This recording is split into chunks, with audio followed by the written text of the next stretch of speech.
ಒಂದು ಸುಂದರವಾದ ಅರಣ್ಯದಲ್ಲಿ ಅಹಂಕಾರವಿಲ್ಲದ ಒಬ್ಬ ದಯಾಳು ನವಿಲು ವಾಸಿಸುತ್ತಿತ್ತು. ಅದೇ ಕಾಡಿನಲ್ಲಿ ಚತುರ ನರಿ ಕೂಡ ಇತ್ತು. ಆ ನವಿಲು ಎಲ್ಲರಿಗೂ ಸಹಾಯ ಮಾಡುತ್ತಿತ್ತು. ಯಾರೇ ಏನು ಕೇಳಿದರೂ ಬೇಡ ಎಂದು ಹೇಳುವುದೇ ಇರಲಿಲ್ಲ. ನಾನು ನಿಮಗೆ ಸಹಾಯ ಮಾಡುತ್ತೇನೆ. ಧನ್ಯವಾದ, ಪ್ರೀತಿಯಿಂದ.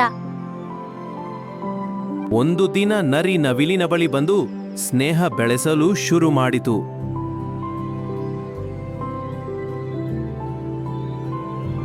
ಮೊದಲಿಗೆ ನರಿ ಸ್ವಲ್ಪ ಹಣ್ಣು ಕೇಳಿತು.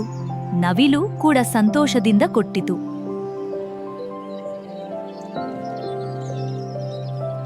ದಿನಗಳು ಕಳೆದಂತೆ ನರಿ ಪ್ರತಿದಿನ ಏನಾದರೂ ಕೇಳತೊಡಗಿತು.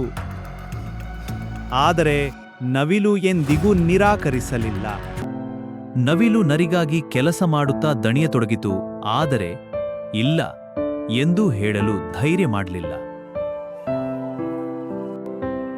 ಇದನ್ನೆಲ್ಲ ಒಂದು ಜಾನಿ ಆಮೆ ಗಮನಿಸುತ್ತಿತ್ತು.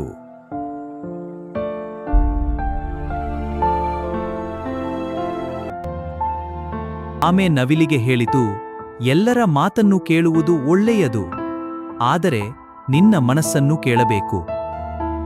ಆ ಮಾತುಗಳು ನವಿಲಿನ ಮನಸ್ಸಿನಲ್ಲಿ ಆಳವಾಗಿ ಉಳಿದವು.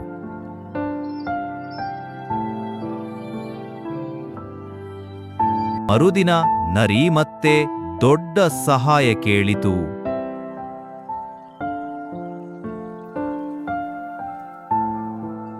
ಈ ಬಾರಿ ನವಿಲು ಭಯಪಟ್ಟಿತು, ಆದರೆ ತನ್ನನ್ನು ತಾನೇ ಧೈರ್ಯಪಡಿಸಿತು.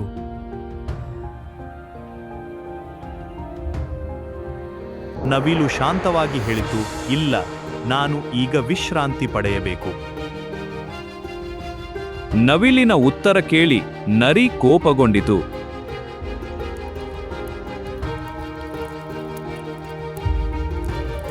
ಮೊದಲು ನವಿಲಿಗೆ ದುಃಖವಾಯಿತು. ಯಾರನ್ನಾದರೂ ನೋಯಿಸಿದ್ದೇನಾ ಎಂದು ಯೋಚಿಸಿತು.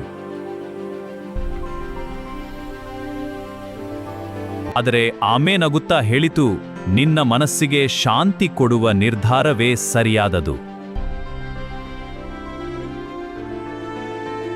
ಆ ದಿನದಿಂದ ನವಿಲು ತನ್ನ ಸಮಯಕ್ಕೂ ತನ್ನ ಸಂತೋಷಕ್ಕೂ ಮೌಲ್ಯ ನೀಡಲು ಕಲಿತುಕೊಂಡಿತು.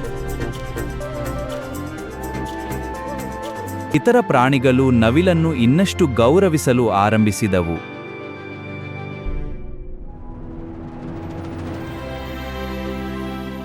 ಜೀವನದಲ್ಲಿ ಎಲ್ಲರನ್ನೂ ಖುಷಿಪಡಿಸುವುದು ಸಾಧ್ಯವಿಲ್ಲ. ಕೆಲವೊಮ್ಮೆ ಇಲ್ಲ ಎಂದು ಹೇಳುವುದೇ ನಮ್ಮ ಶಾಂತಿಯ ರಹಸ್ಯ.